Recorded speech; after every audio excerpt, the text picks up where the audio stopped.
ಪಂಚರಾಜ್ಯ ಚುನಾವಣಾ ಫಲಿತಾಂಶಗಳ ವಿಶ್ಲೇಷಣೆ ನಾವು ಮಾಡ್ತಾ ಇದ್ದೀವಿ. ಪಶ್ಚಿಮ ಬಂಗಾಳದಿಂದ ಆರಂಭಿಸಿ ರವೀಂದ್ರ ರೇಷ್ಮೆ ಅವರಿದ್ದಾರೆ ನಮ್ಮ ಜೊತೆಗೆ. ರವೀಂದ್ರ ರೇಷ್ಮೆ ಅವರೇ, ಪಶ್ಚಿಮ ಬಂಗಾಳದ ಈ ರಿಸಲ್ಟ್ಗೆ SIRನ ಕೊಡುಗೆ ಏನೂ ಇರಲಿಲ್ಲ ಅಂದರೂ ಸುಳ್ಳು ಹೇಳ್ದಂಗೆ ಆಗುತ್ತೆ.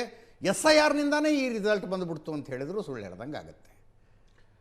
ನೋಡಿ, ಈ ವೋಟ್ ಚೋರಿ ಅನ್ನೋ ಶಬ್ದದ ಕಾಪಿ ರೈಟು ರಾಹುಲ್ ಗಾಂಧಿ ಅವ್ರದ್ದಲ್ಲ, ಮಮತಾ ಬ್ಯಾನರ್ಜಿದು ಅಲ್ಲ.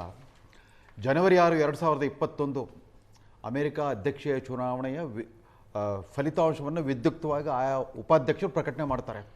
ಅವತ್ತು ಮೈಕ್ ಪೆನ್ಸ್ ಅಂತಿದ್ರು ಈ ಡೊನಾಲ್ಡ್ ಟ್ರಂಪ್ ಮೊದಲೇ ಅವಧಿಯ ಉಪಾಧ್ಯಕ್ಷರು.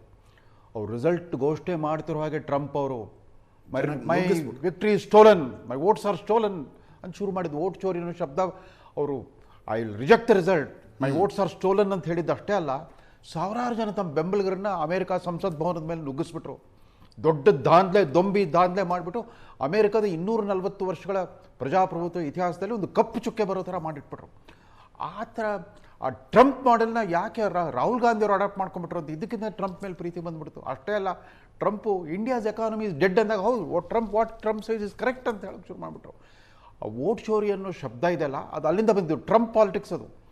ಆಮೇಲೆ ಈ ಜ್ಞಾನೇಶ್ ಕುಮಾರ್ ಏನಿದಾರಲ್ಲ, ಜ್ಞಾನೇಶ್ ಕುಮಾರ್ ಇಸ್ ಉತ್ತರ ಪ್ರದೇಶ ಮೂಲದವರಾದರೂ ಕೂಡ Kerala cadre IAS officer, additional chief secretary ಗ್ರೇಡ್ಗೆ ಹೋದಾಗ ಅವ್ರನ್ನ ಕೇಂದ್ರಕ್ಕೆ ನಿಯೋಜನೆ ಮೇಲೆ ಕೇಂದ್ರಕ್ಕೆ ಹೋದರು.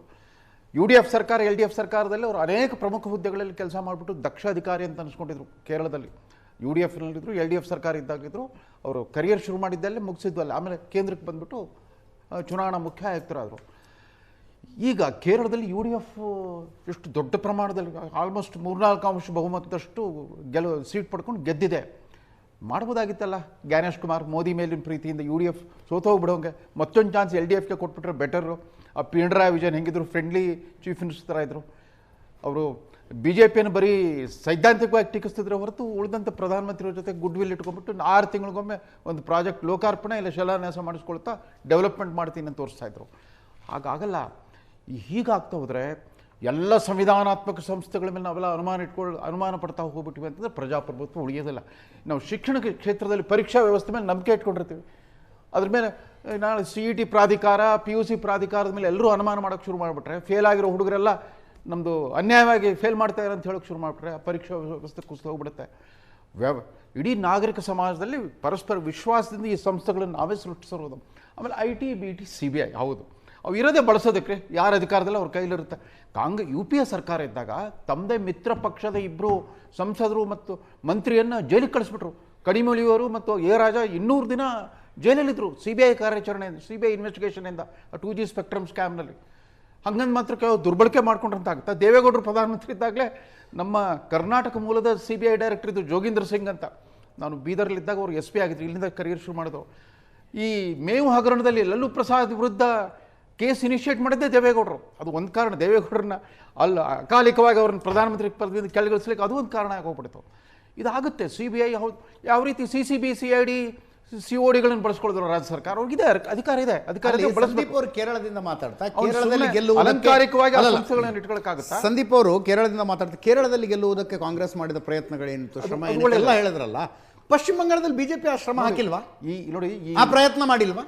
ನೋಡಿ, ಈ SIR ಏನಿದೆ, ತೀವ್ರತಮ ಮತದಾರ ಪಟ್ಟಿ ಪರಿಷ್ಕರಣಾ ಪ್ರಕ್ರಿಯೆಯಲ್ಲಿ BLOಗಳು ಇರ್ತಾರೆ, ಬೂತ್ ಲೆವೆಲ್ ಆಫೀಸರ್ಸ್. ಅವ್ರಿಗೆ ಆಯಾ ಪಕ್ಷದ ಕಾರ್ಯಕರ್ತರುಗಳು ಸಹಕಾರ ಕೊಡಬೇಕು, ಅವ್ರ ಜೊತೆ ಓಡಾಡಬೇಕು. ಬೂತ್ ಲೆವೆಲ್ ವಾಲಂಟಿಯರ್ಸು ಪಾಪ ಏನಾಗ್ಬಿಡುತ್ತೆ, ಬರ್ತಾ ಬರ್ತಾ ಬರ್ತಾ ಪಕ್ಷದ ಕಾರ್ಯಕರ್ತರು ಅಂತಂದರೆ ಅವರು ಯಾವುದೇ ವೇತನ ರಹಿತ ಕಾರ್ಮಿಕರ ಥರ, ಅವರು ಕೂಲಿ ರಹಿತ ಕಾರ್ಮಿಕರು. ಎಷ್ಟು ಜನ ಉತ್ಸಾಹದಿಂದ ಕೆಲಸ ಮಾಡ್ಲಿಕ್ಕಾಗತ್ತೆ ಹೇಳಿ. ಆದರೆ ಕೇರಳದ ಮೇಲೆ ಮಾತ್ರ ನಾನು ಕೇರಳ ಕಾಂಗ್ರೆಸ್ನ ಯಾವಾಗಲೂ ಯಾಕೆ ಇಷ್ಟಪಡ್ತೇನೆ ಅಂತಂದರೆ, ಅವ್ರಿಗೆ ಸಿದ್ದರಾಮಯ್ಯ, DK ಶಿವಕುಮಾರ್ ಥರ ಮಾಸ್ ಲೀಡರ್ಸ್ ಯಾರೂ ಇಲ್ಲ ಅಲ್ಲಿ, ಎಸ್ಪೆಷಲಿ ಕರುಣಾಕರನ್ ಥರದವ್ರು ಹೋದ್ಮೇಲೆ ಯಾರೂ ಇಲ್ಲ. ಆದರೆ ಕಾರ್ಯಕರ್ತರು ಮಾತ್ರ ಯಾವಾಗಲೂ ಎಚ್ಚರಿಕೆಯಿಂದಲ್ಲಿ ಕೆಲಸ ಮಾಡ್ತಾ ಬಂದಿದ್ದಾರೆ. ನೋಡಿ, ಹಿಂದಿನ 2 ಲೋಕಸಭಾ ಚುನಾವಣೆಯಲ್ಲಿ ಕಾಂಗ್ರೆಸ್ ಗೆದ್ದಿತ್ತು, ಅಸೆಂಬ್ಲಿಯಲ್ಲಿ ಮತ್ತೆ ಲೆಫ್ಟ್ ಫ್ರಂಟ್ ಅಧಿಕಾರಕ್ಕೆ ಬರ್ತಾ ಇತ್ತು. ಲೆಫ್ಟ್ ಫ್ರಂಟ್ ಅಧಿಕಾರದಲ್ಲಿದ್ದರೂ ಕೂಡ ಲೋಕಸಭಾ ಚುನಾವಣೆಯಲ್ಲಿ ಪಕ್ಷವನ್ನು ಗೆಲ್ಲಿಸ್ತಾ ಇತ್ತು. ರಾಹುಲ್ ಗಾಂಧಿ ವಯನಾಡು ಹೋಗೋಕ್ಕಿಂತ ಮುಂಚೆಯಿಂದಲೂ ಅದೇ ಥರ ಕೆಲಸ ಮಾಡ್ತಾ ಬಂದಿದ್ದಾರೆ. ಸೊ ಅಲ್ಲಿ ಅವರು ಆ BLOಗಳ ಜೊತೆಗೆ ಅವ್ರು ನಿಗಾ ಇಟ್ಬಿಟ್ಟು ಯಾರು ಮಿಸ್ ಮಾಡಿದ್ರು ಅವ್ರನ್ನ ತಾವೇ ಹುಡ್ಕೊಂಡು ಹೋಗ್ಬಿಟ್ಟು ಅಂಥವ್ರನ್ನೆಲ್ಲ ಮತದಾರ ಪಟ್ಟಿಯಲ್ಲಿ ಸೇರ್ಪಡಿಸ್ತಾರೆ. ಕೇರಳದಲ್ಲಿ ಮಾಡಿದ್ರೆ ನಾವು ಸುಪ್ರೀಂ ಕೋರ್ಟ್ ಏನು ಮಾಡುತ್ತೆ, ಸುಪ್ರೀಂ ಕೋರ್ಟ್ ಎಲ್ಲಿವರೆಗೂ ಹೋಯ್ತು ಅಂದ್ರೆ ಆಯಿತು, ಇವ್ರು ಮಮತಾ ಬ್ಯಾನರ್ಜಿ ಅವರು ಒಂದು ಕರಿಶಾಲೆ ಹಾಕೊಂಡ್ಬಿಟ್ಟು ತಾನೇ ಹೋಗ್ಬಿಟ್ಟು ಸುಪ್ರೀಂ ಕೋರ್ಟ್ ಪೀಠದ ಇದ್ರಾಗ ನಾನು ಲಾ ಗ್ರಾಜ್ಯುಯೇಟ್ ಅಂತ ವಕೀಲರಾಗಿ ಮಾಡಿದರು. ನೀವು ಲಾ ಗ್ರಾಜ್ಯುಯೇಟ್ ಇಲ್ಲದೇ ಇದ್ರೂ ಕೂಡ ಮಾಡೋದು, ಪಾರ್ಟಿ ಇನ್ ಪರ್ಸನ್ ಅಂತ ಹೋಗಿ ವಾದಿಸ್ಬೋದು.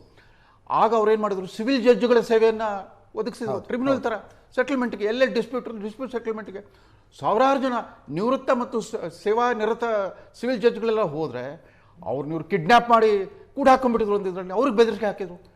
ಆ ಮಟ್ಟದ ಅಶಿಸ್ತು, ಅರಾಜಕತೆ ಮತ್ತು ಅಹಂಕಾರದ ಕಾರಣದಿಂದಾಗಿ ಮಮತಾ ಬ್ಯಾನರ್ಜಿ ಇವತ್ತು ಹೀನಾಯಸೋಲು ಅನುಭವಿಸೋಂಗಾಗ್ಬಿಟ್ಟಿದೆ.